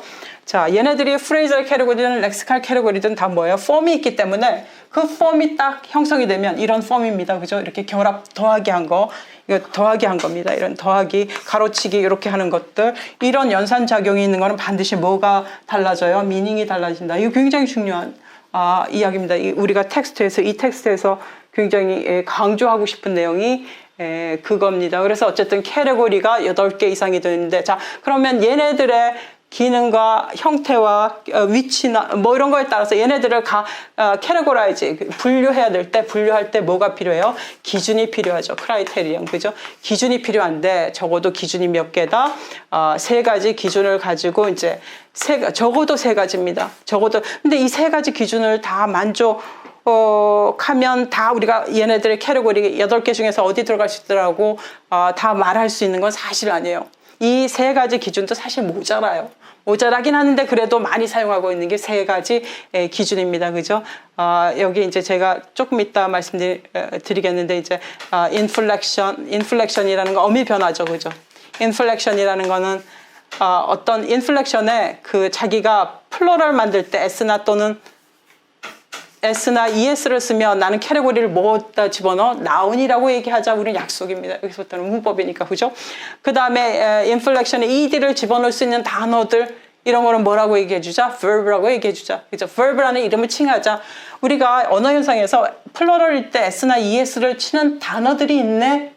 걔네들이 규칙적으로 있네? 그래서 얘네들을 뭐라고? 나운이라고 불러주자. 이렇게 약속을 하는 거죠. 그죠? ED, 그 다음에 또 인플렉션은 뭔가요? ER이나 EST를 붙일 수 있는 단어들, 군들이 있네? 걔네를 adjective라고 얘기해주자. 또는 LY를 많이 붙이는 놈들이 있네? 걔네들을 adverb라고 얘기해주자. 그죠? 이렇게 약속을 해놓은 겁니다. 이게 하나의 기준이 될 수 있다는 거죠. 이것만 하면 캐테고리를 다 분류할 수 있는 그건 아니죠. 지금 우리가 뭘 하고 있어요? 워드 레벨에 있는 constituent를 classify 하는 거죠. 그죠? classify. 두 번째 기준은 뭔가 하면 position, 위치가 문장 맨 앞에 나오느냐?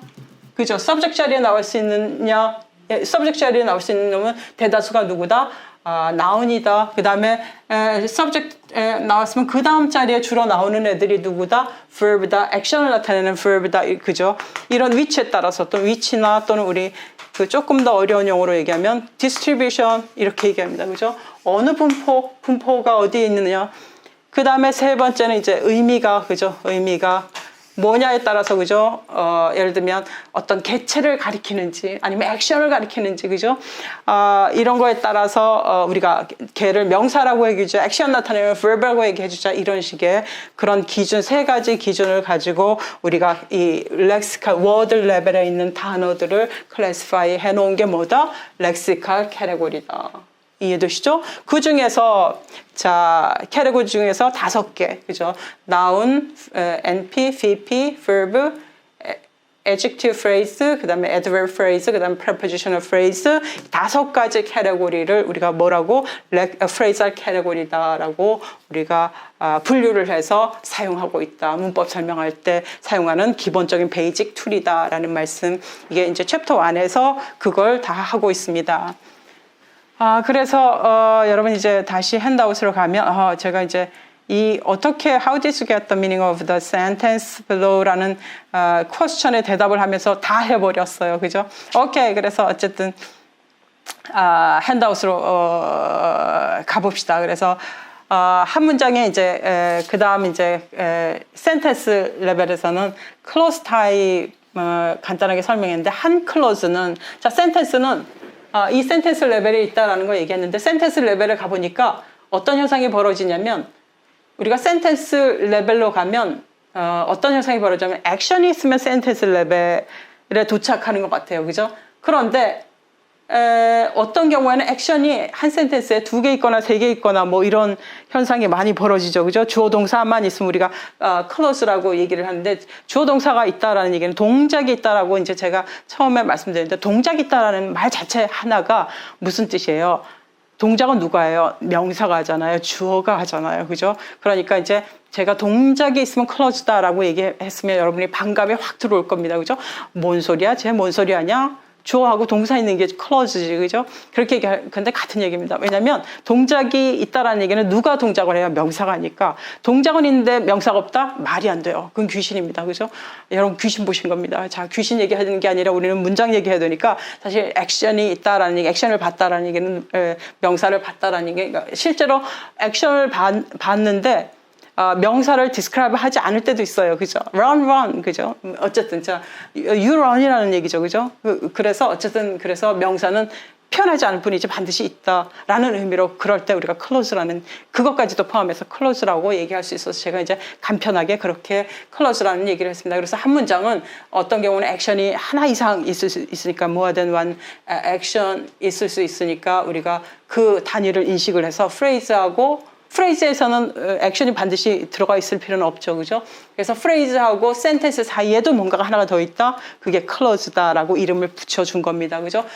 클로즈는 뭐가 어떤 개념이 클로즈다? 액션이 있으면 기본적으로 액션이 있으면 우리가 클로즈로 인식을 하게 된다. 그래서 이제 클로즈 타입이라는 얘기를 갑자기 뜬금없이 여기에 소개하고 있습니다. 자, 그래서 핸드아웃 간다 그러더니 벌떡 일어나서 칠판으로 가서 여러분 깜놀라셨겠어요. 그죠? 지금 주무시고 계신가요? 네, 이해해요. 제가 학교 영문법 제가 수업은 되게 많이 해봤는데 여러분 제가 전공이 영어인 줄 알았는데 사실은 전공이 영어가 아니라 여러분 재우는 그죠? 최면술사라는 생각이 많이 듭니다. 어쨌든 자 졸립지만 자 힘내서 하자. 자 힘내서 조금 빨리 가볼게요. 이미 텍스트가 다 설명하고 있기 때문에 저는 이제 직관만 더 소개하려고 여러분이 영어 문법을 너무 그냥 달달달달 외우지 마시고 응용력 있게 어떻게 하면 응용력 있게 써먹을 수 있나 나름대로 제가 리드를 하고 싶어서 이런 얘기를 사설을 복잡하게 갔습니다. 그래서 나머지 핸드아웃에 있는 거는 텍스트에 이미 다 나와 있는 걸 제가 이렇게 요약한 거기 때문에 텍스트를 참조하시면 아마 더 설명이 자세히 되어 있을 거고 그래도 이해가 안 되면 저한테 이제 이 Q&A로 질문하면 제가 반드시 답을 드립니다. 제가 그냥 깔고 앉아 있지 않으니까 염려하지 마시고 질문하시기 바랍니다. 그래서 어쨌든 중간에 클로즈 타입이라는 게 있다. 그래서 어떤 경우에는 A번처럼 one clause가 simple sentence가 one clause가 one sentence 될 때 우리가 simple sentence라고 얘기해 준다. sentence가 그런데 more than 제가 오타네 there's type here one clause죠. more than one clause 네, 이런 타이포가 네, 하나의 하나보다 더 많은 절이 있을 경우 우리가 그걸 좀 나눠보니까 어떤 경우에는 거기에 conjunction이 그 clause를 연결하는 conjunction의 종류가 다르더라. 어떤 종류, 뭐 기능이나 의미 같은 것들이 다르더라. 그래서 두 가지로 나눈 거죠. coordinate clause, 그죠?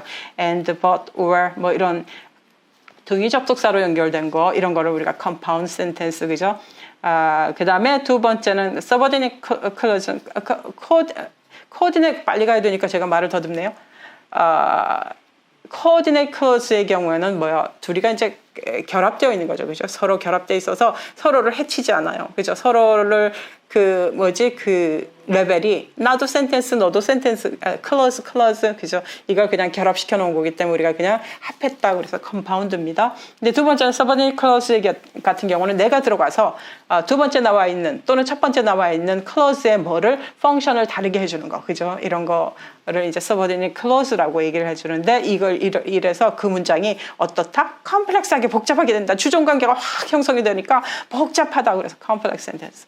말 되나요? 어쨌든 그거 별로 중요하지 않습니다. 어쨌든 그래서 subordinate clause하고 coordinate clause가 있다. 이건 뭐다? 연결하는 그 연결사들의 뭐가 다르다? 역할이 다르다. 그죠? 역할이 다르다라는 말씀 드립니다. 자, 그 다음에 이제 중요한 용어가 여기에 이제 있는데 I think that he is honest 그러면 이제 two clauses가 one sentence가 된 경우인데 이 경우에는 이제 이 경우를 I think he is honest를 clause 하나하나 이렇게 얘기합니다. 그런데 두 번째를 I think that he is honest 그럴 때 that까지를 포함한 that he is honest를 우리가 뭐라 하냐면 subordinate clause라고 보통 얘기하죠. 그죠?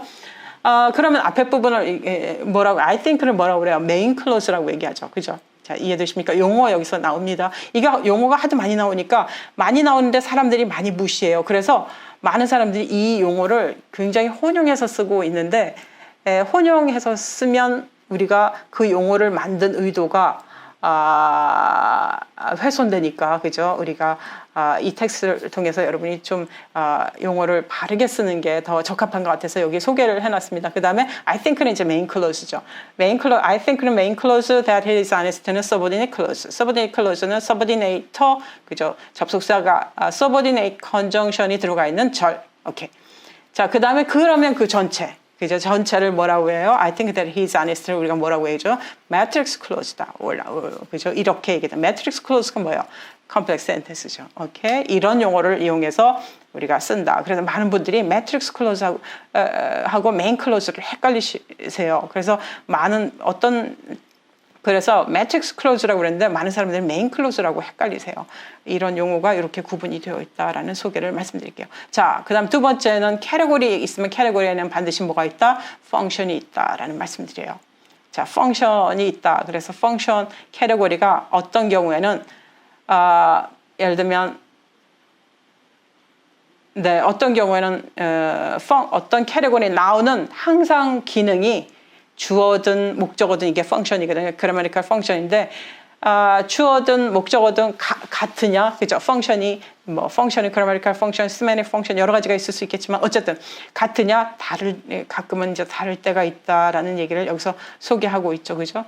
그래서 subject이라고 그래서 subject 자리에 나와 있는 category, subject은 function입니다, 그죠? subject 자리에 있다 그래서 category가 NP여야만 되느냐? 아니다. clause일 때도 됐다. 4번이 그렇게 얘기하죠. 그 다음에 4번에 B번에 같은 경우는 내가 나온 NP야. Some customers NP면 항상 subject이냐? 그죠? 아니면 agent냐? 아니다. patient가 될 때도 있다. 뭐 이런 식의 semantic function이 다르다. 이렇게 얘기를 할 수가 있습니다. 어쨌든 mismatch가 되는 경우가 있다. 라는 얘기를 이제 소개를 하면서 자, 그 다음에 이제 하나하나 낱낱게를 갑니다. word level에서의 캐테고리. 왜 캐테고리를, 그죠? 단어들의 그룹으로 분류해 놓은 거, 그죠? 그걸 우리가 캐테고리라고 우리가 이름 짓는다. 이 캐테고리를 부여할 때는 그냥 마구잡이로 부여한 게 아니라 기준이 항상 있었다. 어떤 기준? form, 그 다음에 distribution, meaning. form이라는 얘기는 inflection 얘기합니다. inflection이라는 얘기는 어미 변화죠. 그죠? 어미 변화. 이런 거에 따라서 기준을 가지고 나눴다. 이 기준이 너무 중요한데 여러분은 딱 기준이 있다라는 것만 알고 응용하라 그러면 또 다른 이야기 하세요. 이따가 이제 여러분 다른 이야기 하실 텐데 제가 이제 보여드릴게요. 여러분이 다른 이야기 하시는지 안 하시는지. 오케이. 그래서 이제 캐테고리는 제가 말씀드린 것처럼 8 types of categories, 적어도 8개입니다. 8개 이상 모아된, 그죠? 8개를 가지고 우리가 분류하는데 기준이 아까 첫 번째 나오는 morpheme, 그죠? inflection이죠. morpheme이라는 건데 morpheme은 뭔가 하면 형태소라는 거죠. 의미를 가진 가장 작은 단위. 어떤 경우에는 단어일 수 있고 어떤 경우에는 단어 쪼가리일 수 있고, 그죠? 이런 것이 morpheme이죠.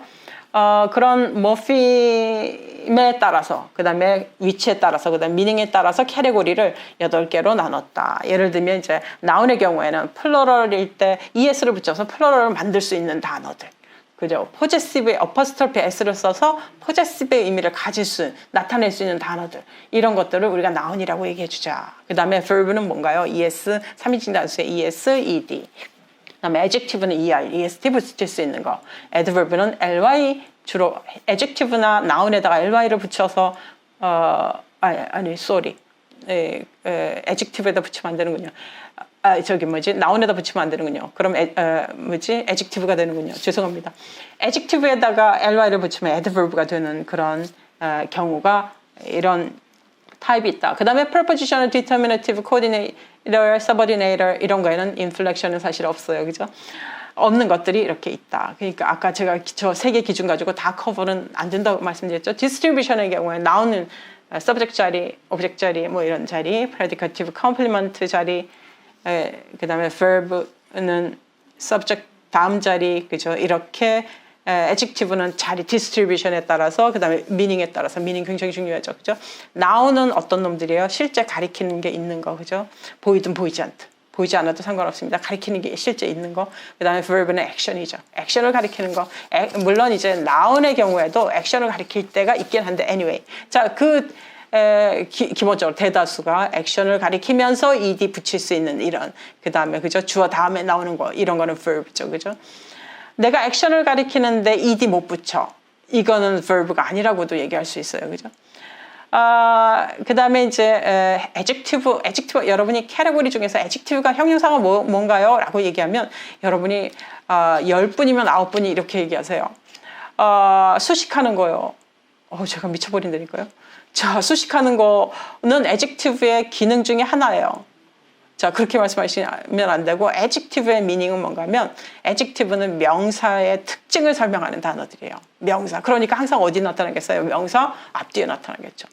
멀리 나타나면 누구의 특징인지 헷갈린다고요.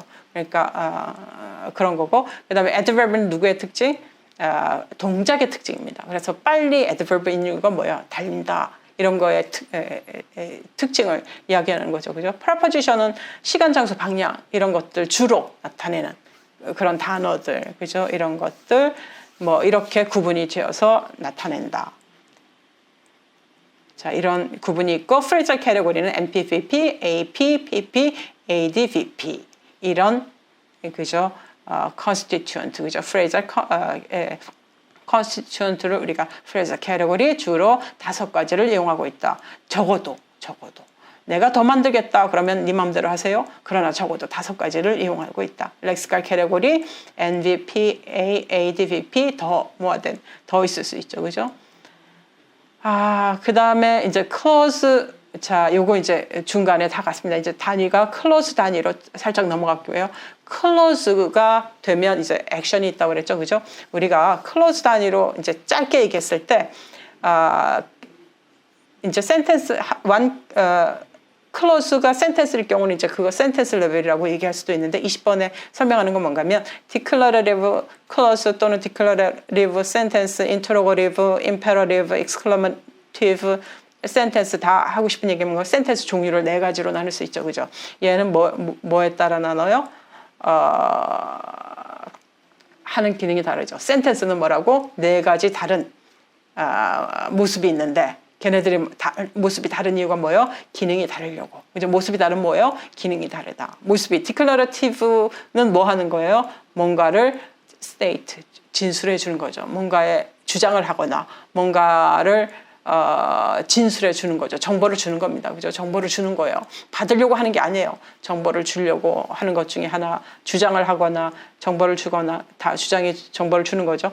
이런 식이 이제 declarative고, 그 다음에 묻는 거, interrogative, imperative, exclamative 4가지. 이게 기능이 다르다. 그런데 이 중에서 우리가 뭐라고 4가지 이용해 있지만 어느 게 기본이냐라고 얘기하면 우리가 기본이 있고, 그죠? 꽃배기가 있죠, 그죠? 죄송합니다. 농담이라고 얘기했는데 썰렁했네요. 자, 기본을 우리가 뭐라고 어떤 용어를 이용을 하냐면 캐노니컬하다 이렇게 얘기해요. 센텐스는 형태가 4가지 다른 형태, 모습이 생긴 게 4명, 센텐스 4명, 다른 센텐스 4명이 있는데, 자, 4명이 있는데 걔네는 생긴 게 달라서 뭐다 하는 기능이 다르다. 그러면 누가 원조냐? 우리 그죠? 족발집 쫙 여러 4집 있으면 누가 원조다라고 얘기하죠, 그죠? 이게 원조가 캐노니컬. 우리가 정통적이다 이렇게 설명을 하기도 하는데, 누가 그러면 센텐스의 원조냐? 그러면 평서문이 원조다 이렇게 얘기하고 나머지는 뭐다? 원조 아니다, 그죠? 비원조다, 그죠? 라는 게 무슨 뜻인가 하면, declarative sentence를 이용해서 declarative sentence에서 뭔가를 변형시켜서 만들 수 있는 그런 sentence들. 이렇게 얘기할 수 있는 겁니다. 오케이, 이거를 non-canonical 하다라고 구분을 하기도 합니다. 그러나 여러분, 모르셔도 괜찮은 것 같아요. sometimes 우리가 어떻게 해요? 기본적인 어떤 영어는 주어, 동사, 목적어 나오죠? 그걸 어떻게 해요? 목적에 따라서, 용도에 따라서 순서를 베이직 오더가 그 베이직 오더인데 그거를 뒤섞기도 한다. 그죠? 뒤섞기도 한다. 그럴 때 우리가 다양하게 information packaging, 정보를 다르게 꾸린다. 이렇게 얘기합니다. 그죠? information packaging도 있다. 그래서 예를 들면 외치 현상이라든가 프리포징이나 전치, 후치, 그죠? 도치 뭐 이런 것들. 그래도 기본은 뭐다? 베이직 오더가 있고, 그 다음에, 다른, 그죠? non-canonical. 베이직 오더가 canonical한 오더고, non-canonical한 오더가 영어에는 있다. 자, 5번째는 internal structure of clause. 그러면 clause라는 얘기는 다시 말씀드리면 액션이 있으면 clause잖아요. 그래서 one clause가 one sentence가 되는 경우에 우리가 낱낱개의 요소를 이번에 뭐에 따라서 기능에 따라서 좀 나눠보자. internal structure of clauses에다 소개하고 있는 것이 그겁니다. 그래서 어떤 문장에 26번하고 28번 있는데 27번은 제가 이제 텍스트에서 생략한 겁니다. 26번, 28번에 보면 센텐스가 다 다릅니다. 그죠? 센텐스 모양이 적어도 길이가 다릅니다. 적어도 길이가 다른 건 누가 결정을 하느냐? 액션이 다르면, 우리가 모션이 다르면, 움직이든 움직이지 않든 모션의 종류가 다르면 뭐가 달라질 수 있다? 센텐스의 길이가 달라질 수 있다. 이거는 직관적으로 알 수 있는 거죠. 그죠? 그래서 한 클로즈의 중심을 누구로 잡아요? 중심이 하나 있다. 모션을 나타내는 그 요소, 걔한테 이름을 집어넣는 겁니다. 그 기능, predicator, 그죠? 라는 이름을 줘서 걔가 주축이 되면 뒤에 나와 있는 그 phrasal constituent의 개수가 달라져서 전체 한 클로즈나 센텐스의 뭐가 구조가 다르게 생기고 센텐스의 길이나 뭐 여러 가지가 다를 수 있다. 그 주축을 누가 하냐? predicator가 한다. 그래서 걔를 지명하기 위해서 이 용어를 만든 겁니다. 그 다음에 그러면 그 predicator 앞에 있는 게 뭐야? subject이죠. 그죠? subject은 그러면 subject하고 predicator하고 어떤 관계가 있냐? 목적어하고 어떤 서로의 관계가 있는지 한번 살펴볼 수 있잖아요. 29번이 하는 얘기가 그겁니다. subject은 모든 동작은 다 뭐가 있어요? subject 에이전트가 반드시 있죠. 그죠? 반드시 있어서 반드시 있는 거지, 액션이 있으면 있는 거지, 동사가 그 서브젝트의 주인이 될 수 있냐? 그죠? 주인이, 예를 들면, 아까 프레디케이터가 문장의 모습을 바꿀 때 주어의 모습조차도 내 프레디케이터가 바꿀 수 있느냐? 왜? 자, 제 말이 이해가 조금 제가 너무 패시브하게 그냥 앉아서 설명하나요? 자, 다시 말씀드리겠습니다. 예를 들면,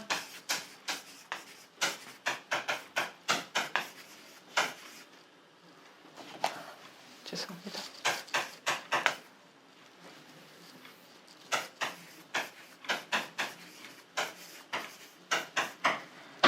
제가 이 문장을 우리가 한번 분석해 보시죠. 얘가 이제 predicator라고 말씀드렸어요. 그죠? 우리가 한 문장은 이제 요 주어하고 이제 술부 이렇게 나눌 수 있다라고 얘기하는데 어쨌든. 자, 그래서 그 중에서 주축이 되는 게 이 센텐스의 전체 모습을 가장, 이 센텐스의 모습을 예를 들면 요까지만 와도 좋은지, 여기까지만 와도 좋은지, 여기까지만 와도 좋은지를 결정하는 요소가 반드시 한 문장에 있다고 그랬죠. 그죠? 요게 이제 요거라는 거, 이 모션이라는 걸 우리가 알 수 있는데, 이 모션이, 자, 움직이지 않든 어떤 모션이 있을 텐데, 이 모션이 있으면 반드시 뭐라고? 의무적으로 제가 뭐라고 말씀드렸냐면, 이 모션을 하는 어떤, 주체가, 그죠? 주체가 우리 서브젝이라고 얘기해 봅시다. 서브젝이나 이게 있다라고 반드시, 특히 영어는 더 반드시 표현하게 되어 있다라고 이제 얘기를 했습니다. 그러면 우리가 어떻게 생각할 수 있냐면 동작이 있다라는 얘기는 이 킥이라는 동작이 프레디케이터라고 그랬어요. 전체 문장을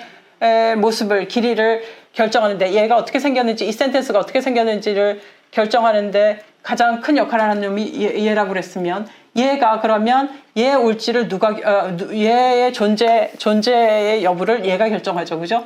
얘가 결정하는데 예를 들면 저 스마일드 그러면 얘가 안 오죠. 그죠? 그러니까 누가 결정하냐면 얘가 결정한다라고 얘기할 수 있어요. 저 스마일드라고 그래도 반드시 얘는 와야 돼요. 얘 없는 스마일드는 있을 수가 없죠. 그죠?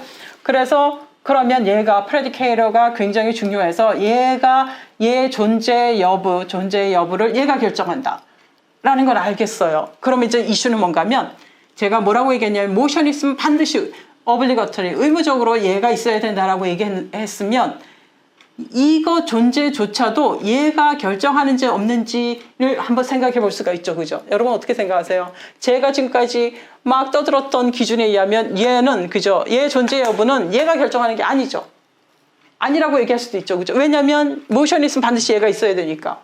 그죠? 반드시 있는 거지 얘는 쌍둥이 같은 거지 얘가 결정하는 건 아니다라고 얘기할 수 있잖아요. 그죠? 그래서 이제 그런 우리가 얘기를 해가 문법에서는 이슈가 됩니다. 얘도 얘처럼 이 NP도 이 NP처럼 얘가 결정하느냐?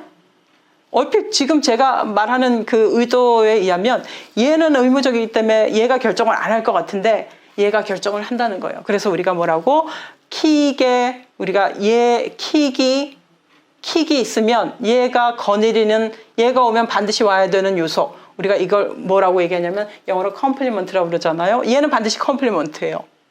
얘였기 때문에 그죠? 얘는 컴플리먼트 필요하지 않기 때문에 얘는 혼자 오는 거니까 컴플리먼트인데 얘도 컴플리먼트라고 얘기해 줄 수 있냐? 지금 그게 이슈가 돼서 제가 이렇게 얘기를 하는 겁니다.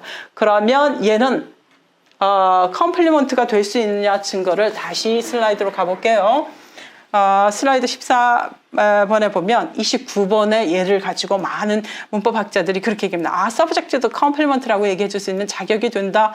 어떻게? A번처럼 whether we will finish on time depends primarily on the weather. 그러면 depends라는 verb는 whether라는 clause를 subject 자리에다 it's okay, no okay 돼요. 그런데 B번 봅시다. Whether we will finish on time, ruin the afternoon. ruin이라는 verb는 weather clause를 subject로 no, out이야, 넌 out이야, 안 돼 라고 얘기해요. 라는 얘기는 무슨 뜻이에요? subject도 누구의 명령을 받는다? verb의 명령을 받는다라고 얘기할 수 있어요. 그런 근거로 우리가 뭐라고 얘기하냐면 subject도 complement 역할을 한다. 라고 얘기해요. 컴플리먼트는 제가 한국말로는 보충을 하고 얘기했는데 그죠? 그 동작을 수행할 때 필요한 모든 그죠? 요소들 그죠? 그 동작을 설명할 때 필요한 요소들 이런 게 컴플리먼트인데 컴플리먼트 의무적으로 와야 되는 그런 요소를 컴플리먼트라고 얘기하는데 subject도 verb가 verb의 명령을 받아야 된다라는 그런 의미로 우리가 컴플리먼트라고 얘기해 준다.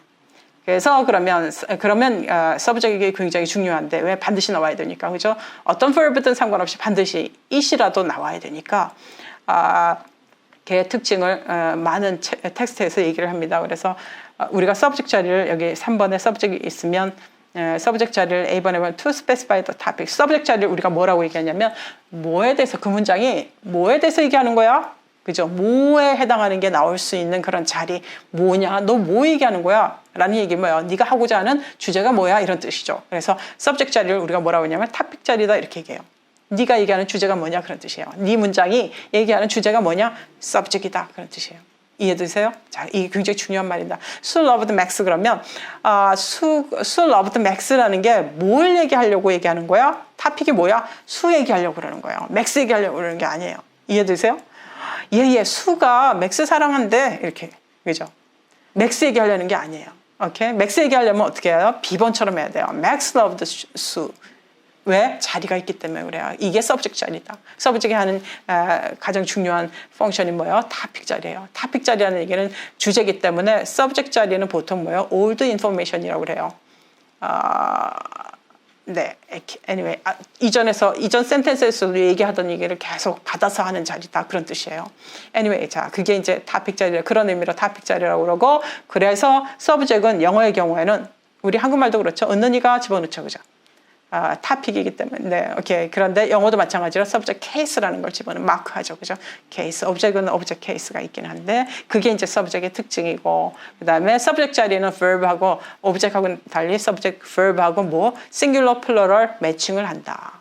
그 다음에 interrogative sentence나 imperative sentence 아니면 exclamative sentence를 할 때 변형하는 게 나다, 주어다, 그죠?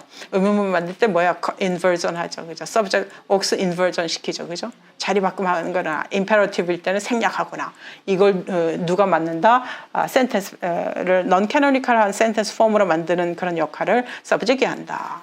자, 그 다음에 이제 오브젝트 자리를 한번 설명해 볼 거예요. 오브젝트 자리는 verb에 따라서, 그죠? 존재 여부가 verb가 결정을 한다. 뭐 당연한 거죠. 그래서 B번에 disappear 다음에는 목적어가 오면 out이다. 그게 이제 오브젝트 자리다. 그 다음에 오브젝트가 있으면 서브젝트하고 큰 차이점은 오브젝트의 가장 큰 권한은 뭔가 하면 내가 패시브를 만들 수 있는 자격이 돼요. 그죠? 패시브는 오브젝트 가지고 장난하는 거기 때문에, 그죠? 오브젝트에 나 뒷자리 싫어, 앞자리로 갈래 하는 게 패시브예요. 그죠? 사는 게 귀찮아, 앞으로 갈래, 뒤에 오다 보니까 맨날 꼴찌야, 그지? 라는 게 패시브예요. 그래서 목적어가 없는 건 패시브가 안 돼요. 여러분 이거 너무 많이 잊으세요. 오케이, 그런 자격이 된다. 패시브가 될 자격이 된다. 오브젝트도 케이스를 가지고 있다. 서브젝트의 케이스를 서브젝트 케이스 또는 조금 더 어렵게 현학적으로 표현하면 서브젝트 케이스를 뭐라고 그래요? 노미너티브 케이스. 그죠? 노미라는 얘기는 명사라는 얘기죠. 그 다음에 목적어 자리를 뭐라고 얘기하냐면 어쿠서티브 케이스. 굉장히 많이 나오기 때문에 제가 한번 쓰겠습니다. 그죠? 서브젝트를 뭐라고 그래요? 나운이기 때문에 노미너티브 케이스. 그죠? 목적격을 뭐라고 그래요? 오브젝트 케이스라고 그러는데 그건 이제 고등학생용이고요. 어쿠서티브 케이스, 그죠? 어쿠서티브 케이스라고 얘기한다. 그죠? 노미너티브 케이스, 어쿠서티브 케이스. 저거 굉장히 중요하고 반드시 외우셔야 되고 저걸 외우지 않으면 이 학교 용법을 제대로 이해할 수가 없다. 오케이. 자, 그 다음에 목적어의 또 마지막 특징은 뭔가 하면 목적어의 가장 큰 권한은 뭔가 하면 서브젝트하고는 달리 목적어의 가장 큰 권한은 뭔가 하면 이 목적어가 자 이렇게 얘기할게요. 킥은 서브젝트하고 물론 이제 얘하고 둘을 낳았지만 제가 그렇게 표현할게요. 둘을 낳았지만 사실 부모님도 그죠? 5손가락 중에서 안 아픈 손가락이 없긴 하지만 강도가 다르다 그러잖아요. 말 되나요? 어느 놈이 더 사랑하냐면 얘를 더 사랑해요. 그죠? 얘를 더 사랑해서 왜 그래요? 막내가 엄마 찐득이죠. 그죠? 뒤에 오는 놈이 엄마 찐득이에요. 그래서 요거하고 요거 사이에는 어떤 특별한 단어, 부사 같은 것들을 잘 못 들어가요. 여기에는 부사 it's okay. 그죠? it's okay.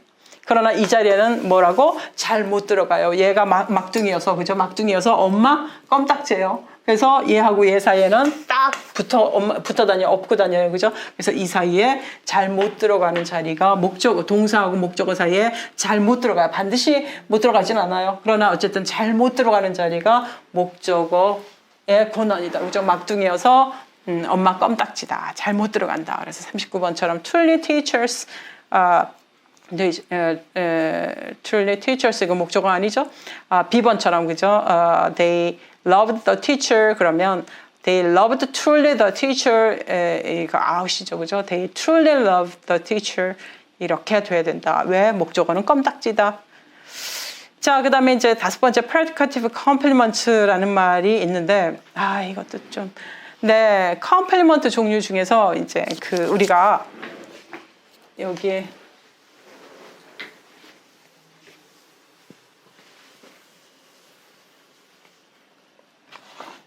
나와 있는 예문 중에서 Stacy was a good speaker.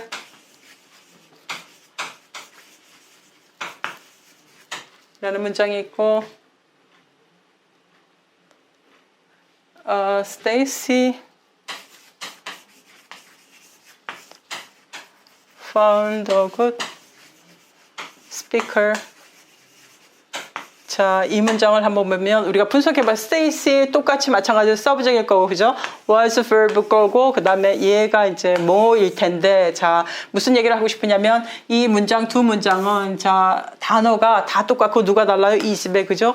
predicator가 달라요, 그죠? predicator가 다른데, 자, 이거는 치명적으로 많이 다른데 어떻게 다른가 하면 무슨 얘기를 하냐면 이 predicator에 따라서 그죠? 똑같이 이 a good speaker가 누구 뒤에 나와 있느냐에 따라서 역할이 달라지죠, 그죠? 자, 그래서 이거는 found예요. Stacy found a good speaker 그러면 found라는 의미 때문에 object, 껌딱지가 필요하다는 거 알아요. 그죠? 스테이시가 얘를 이제 수소문에서 찾았어요. 그죠? 찾아서, 껌딱지가 얘가 뭐가 되냐면 얘가 이제 찾아졌으니까 우리가 얘를 object이라는 걸 알 수 있어요. 그죠? object이라는 걸 알 수 있어요. 얘는 문법 기능이, 얘는 subject이고. 자, 우리 지금 문법 기능합니다. 얘는 subject이고, 얘는 verb, predicator, 그 다음에 얘는 object이라는 걸 알 수 있어요. 그죠? object이에요. object이라는 얘기는 얘가 passive가 될 수 있다는 얘기죠. 어쨌든 얘 object이라는 걸 알아요. 그러면 이게 verb이기 때문에, 그런데 영어에서는 요게 verb 자리에 비동사 다음에 나와 있으면, 자, 비동사는 제가 이제 여기에 조금 할 텐데, 영어의 비동사, 우리가 보통 여러분 수능 때 얘기했던 이형식 동사라는 거 있죠. 그죠? be뿐만 아니라 오감 나타내는 거, seem, 그죠? look, seem, feel, 어쩌구리, 저쩌구리, 어쩌구리, 몇 개 안 되는데 알파 하면 안 되죠. 자, 어쨌든 이런 이 형식 동사의 특징이 뭔가 하면 얘 동작으로 인해서 목적을 하는 얘기는 뭔가 하면 얘 동작으로 인해서 얘가 상태가 뭔가가 영향을 받아요. 그죠? found 하는 바람에 얘가 발견이 되죠. 그죠? 영향을 받아요. 없던 놈이 발견돼요. 그런데 이 경우에는 어떻게 되냐면 비동사의 경우에는 어떤 특징이 있냐면 Stacy was a good speaker. 이 good speaker가 비동사 다음에 오면 얘가 목적어 기능을 안 해요. 이건 직관적으로 알 수 있죠. 그죠? 자, 그러면 지금 이슈가 뭔가 하면 얘가 누구냐는 거죠. 얘는 목적어라는 거 알 수 있어요. 직관적으로. 그러면 얘는 누구냐라는 거예요. 그죠? 얘는 누구냐? 비동사라는 것도, 비동사는 특징이 뭔가 하면 제가 이렇게 심하게 모션이 없어요. 사실 모션이. 그죠? 모션이. 얘가 상태를 나타낸다라는 얘기는 뭔가 하면 자기 의미가 잘 없다는 얘기예요. 그죠? 얘가 기능이. 자, 그래서 얘는, 자, 그러면, 자, 예를 들면 얘가 아까 predicator라고 그랬잖아요. predicator. 모션을 가지고 있으면 우리가 predicator가 될 수 있는데 비동사도 predicator가 될 수 있는지 봅시다. 한 문장은 predicator가 반드시 영어에 있어야 돼요. 그죠? 그래서 시간을 나타내야 되는데, 자, 얘가 predicator는 되는데 자리에는 있는데 뭐가 안 해요? 기능을 못 하죠. predicator에게. 무슨 기능? 모션을 못 나타내요. 그렇죠? 모션을 못 나타내죠. 그죠? 그러는 바람에, 모션을 못 나타내는 바람에 얘가 무슨 기능을 제대로 못 해요? predicator의 완전한 기능을 못 해요. 자, predicator의 기능은 뭔가 하면, 자, 뭘 나타내요? 모션을 나타내야 된다고요. 그렇죠? 모션을 나타내야 되는데 못 나타내니까, 얘가 못 나타내니까 그 다음에 나오는 애가 어떤 현상이 벌어지냐면 얘가 못하는 역할을 대신해줘야 돼요. 이해되시죠? 얘의 역할을 대신해줘야 돼. 얘의 역할이 무슨 역할이에요? 프레디케이터 역할이에요. 그렇죠? 그래서 제 역할을 대신해주러 나온 애기 때문에 우리가 얘를 뭐라고?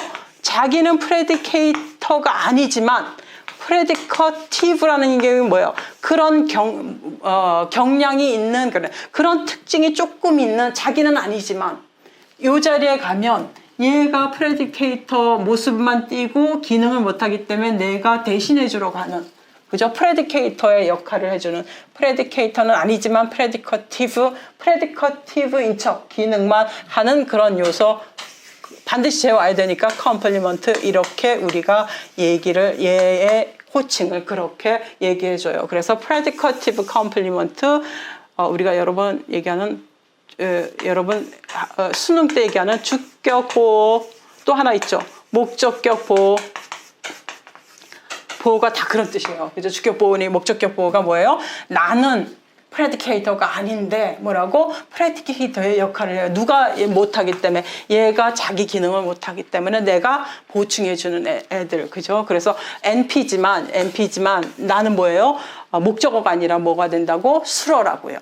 자, 수어라는 얘기는 뭐예요? 수어라는 얘기는 이게 수어예요. 이게 전체가 술부고 얘가 수어예요. 그러면 얘는 뭐예요? 얘에 대해서 얘기해 주는 거예요. 얘 동작을 얘기해 주는 거라고요. 그렇죠? 얘 타픽이죠. 스테이시가 뭔가를 발견했다, 그런 얘기잖아요. 얘는 자기 기능이 없으니까 얘가 뭐가 돼요? 프레디케이트가 되니까 얘는 누구에게 해줘요? 스테이시 얘기를 해줘야 돼요. 그러면 얘는 뭐예요? 스테이시가 뭐라고? 굿스피커라는, 그죠? 직업이, 그죠? 특징이 뭐다라는 특징 얘기해 주는 거죠. 특징. 이해되시길 바래요. 자, 이 용어가 굉장히 여러분이 직관적으로 이해를 안 하셔서 굉장히 많이 질문하세요. predicative complement가 두 가지 종류 있어요. 그죠?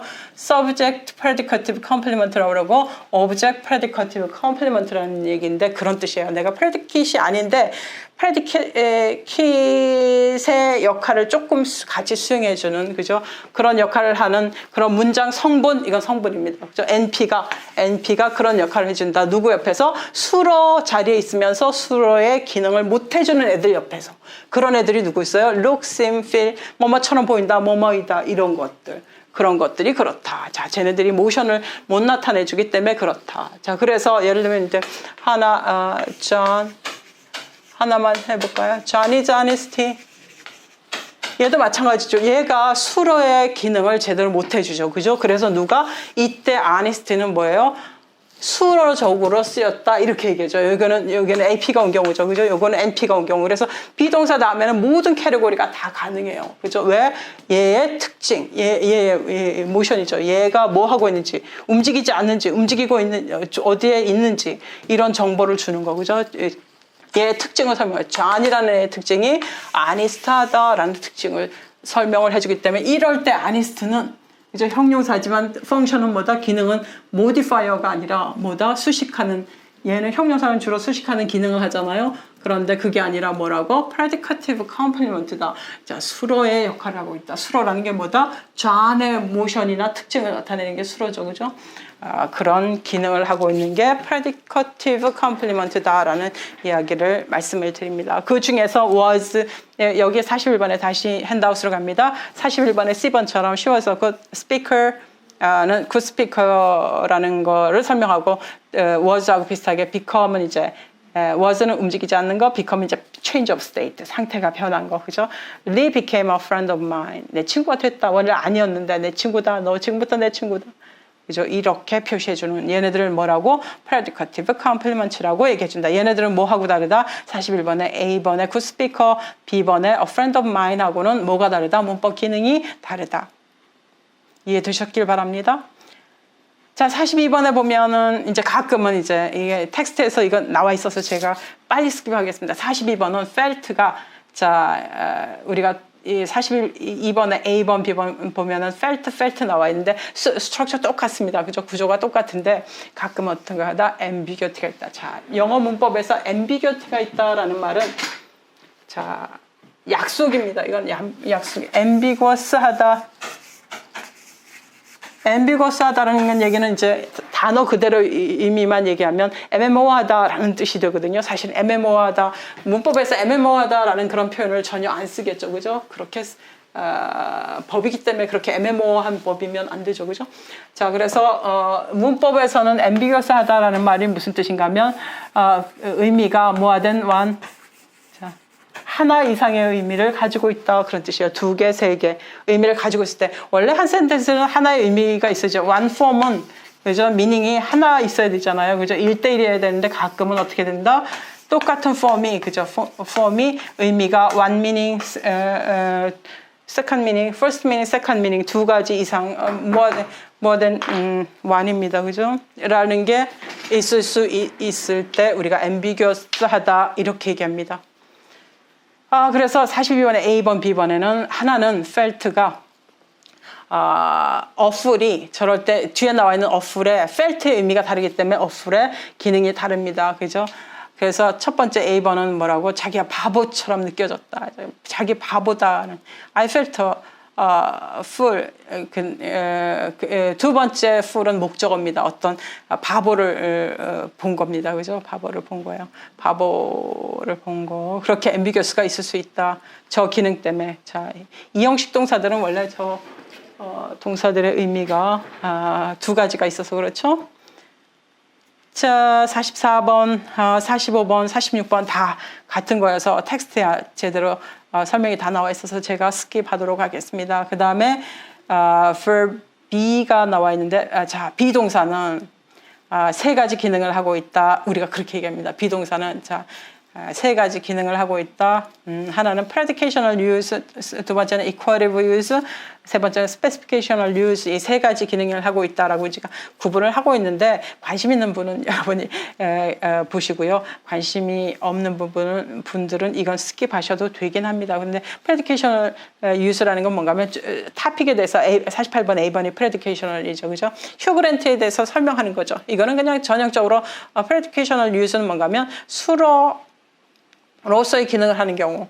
그 다음에 두 번째 B번은 뭔가 하면 specificational use는 뭔가 하면 딱 찍어서 누구라고 이제 얘기해 주는 거. 그죠? 딱 휴 그랜트다. 그죠? 휴 그랜트 다른 British born actor in the movie가 많을 수 있는데 그 영화에서는 자 무비 여러 그 액터 중에서 휴 그랜트다, 그죠? 휴 그랜트더라고 딱 찍어주는 거죠. 명시해주는 걸 우리가 스페시피케이션을 유즈라고 그러고, C번처럼 1대1 딱 매핑시키는 거, he is 휴 그랜트, 다른 거 없이 이거를 그냥 equative use라고 우리가 설명을 세 가지 기능이 있다 이렇게 얘기를 해줍니다. 그 다음에 이제 우리가 컴플리먼트가 있으면 어떤 문장에 컴플리먼트는 반드시 와야 되는 요소라고 그랬죠. 그 다음에 반드시 오지 않아도 되는 거라는 게 무슨 뜻인가 하면 모든 액션에 공통적으로 다 넣어도 되고 생략해도 가능한 문법, 영어 문법에 영향을 안 미치는 그런 요소들이 우리가 adjunct라고 얘기해 줍니다. 또는 modifier 같은 의미입니다. 그렇게 얘기해 주는데 adjunct 기능을 하는 요소들이 의미적으로 볼 때 manner 나타내거나 place, time, duration, frequency, degree, purpose, result, condition, concession 이런 의미를 가진 애들이 주로 adjunct 역할을 많이 하더라. 그 다음에 category는 뭐다? ADVP, PP, NP, final clause, non-final clause 이런 애들이 하더라 라는 이야기를 소개하고 있습니다. 자, 그래서 이거 이제 마지막 퀴즈 하나로 시작을 하겠는데, 자, 마무리를 하겠는데, 시간이 되게 많이 흘렸습니다. 자, 퀴즈 하나는 뭔가 하면, 자, 지금까지 제가 이제 한 문장의 구조, 낱낱개 요소들의 성분을 얘기했습니다. 그죠? 컴포지셔널한 센텐스를 만들기 위해서 우리가 각각의 성분들을, 적어도 세 스텝으로, 그죠? first, second, third 스텝으로 우리가 analyze를 해봤는데, 연습을 1, 2, 3, 4, 네 문제를 제가 여러분한테 드려보겠습니다. 그래서 캐테고리를 얘기하라 하고 grammatical function을 얘기해 보세요 라는 건데 1번 해봅시다. Our children really like those chocolate candies with peanuts in them. 자, 다시 갑니다. Our children really like those chocolate candies with peanuts in them. 이렇게 먹었다가는 그죠? 우리 너무 비만해지죠, 그죠? 굴러갈 수 있습니다. 오케이, anyway, 자 초콜릿의 캐테고리를 얘기해라. 이게 저희 질문입니다. 자, 초콜릿. 여러분 초콜릿 캐테고리가 뭘 것 같으세요? 초콜릿 캔디스 그러면 여러분이 여기서 제 생각에 여러분이 지금 여기에 100분이 아마 청취하고 계신다 그러면 제 생각에는 90분은 이거를 형용사라고 그럴 겁니다. 그죠? 초콜릿 캔디스 그러면 초콜릿이 형용사라고 분명히 그러실 겁니다. 10분도 아마 안 되시 싶습니다. 초콜릿은 자 캐테고리가 뭐다? 라고 얘기할 때 자 기준이 있어야 돼. 자기가 뭐라고 얘기해도 돼요. 캔디데이트는 adjective냐 아니면 noun이냐 두 가지죠. 자 아까 얘의 캐테고리를 얘기하려면 반드시 뭐가 있어야 돼요? 근거가 있어야 된다라고 제가 말씀드렸습니다. 근거는 세 가지죠. 그죠? 하나는 inflection, 그 다음에 두 번째는 meaning, 세 번째는 distribution이죠. 그죠? 초콜릿 그러면 자 일단 inflection 봅시다. 초콜릿 캔디 그럴 때 초콜릿이 품사가 뭔지 한번 확인해 봅시다. 우리가 adjective라고 그러면 er, est를 붙일 수 있나요? 초콜릿에? 없죠. 그런데 초콜릿에 s나 es 붙일 수 있죠. 그죠? 그 다음에 초콜릿이 가리키는 게 있나요? 근데 있죠. adjective는 가리키는 게 adjective는 뭐예요? 명사의 특징만 가리키죠. 초콜릿이 명사의 특징은 아니죠. 그죠? 이런 위치는 그죠? 위치가 이제 약간 문제가 될 텐데, 오케이. 두 가지를 통과했어요. 그러면 누구의 그 조건을 통과했나요? 명사로서의 조건을 만족했죠. 그죠? 형용사라고 얘기할 수는 없어요. 얘는, 이건 뭐다? 초콜릿 캔디 그럴 때 초콜릿은 뭐야? 명사죠. 그런데, 자, 그러면 초콜릿 캔디스 그럴 때, 이 초콜릿이 여러분이 형용사라고 얘기하는 거는 펑션만 보고 형용사라고 그러세요. 명사 캔디를 수식하는 거니까 이제 초콜릿이 형용사다 그렇게 얘기하는데 펑션이 캐테고리는 noun이지만 펑션이 뭐다? 여기에서는 modifier로 쓰였다 이렇게 얘기하는 거예요. modifier는 adjective의 펑션 중에 하나죠. 그러니까 noun도 modifier가 될 수 있고 adjective도 modifier가 될 수 있습니다. 이게 여러분이 헷갈리세요. 자, 그다음 이번에 without the apple tree there is no apple. 자, 여기에서 there's no apple, 이 apple에서는 여러분 명사라고 얘기 안 하신 분이 없을 거예요. 근데 without the apple tree 그럴 때 apple을 여러분 뭐라고 그러시겠어요? 여러분 명사라고 부르시겠죠. 초콜릿 캔디 그럴 때 초콜릿은 여러분 형용사라고 그러면서 apple tree라고 그럴 때 apple은 뭐라고 그러세요? 이거 형용사라고 그러시는 분은 또 없으세요. 네, 어쨌든 자, 이럴 때 without the apple tree 그럴 때 apple은 뭐예요? 명사이고 명사지만 뭐가 다르다? There's no apple 그럴 때 no apple 하고의 차이점은 펑션이 다르다. 그죠? 애플 트리 그럴 때 애플은 뭐야? 뭐지? 그 modifier죠. 그죠? 그 다음에 C번 해봅시다. It's not all that bad and you can doctor it up with the salt-free ketchup. 자, 이럴 때 doctor. 여러분 doctor의 캐러고리 뭐예요? 나운이죠. 그죠? 그런데 여기 한번 봅시다. You can doctor 그랬어요. 여기 이 자리에 나와 있을 때 이 닥터를 여러분 뭐라고 그러시겠어요? 명사라고 그러시는 분은 없을 거예요. 그죠? 우리 세 가지 조건 중에서 뭐야? 디스트리뷰션을 볼 때 얘는 뭐예요? verb죠. 그죠? verb죠. 그러면 우리가 뭐라고? verb인 것 같네? 디스트리뷰션이 그렇죠. 그죠?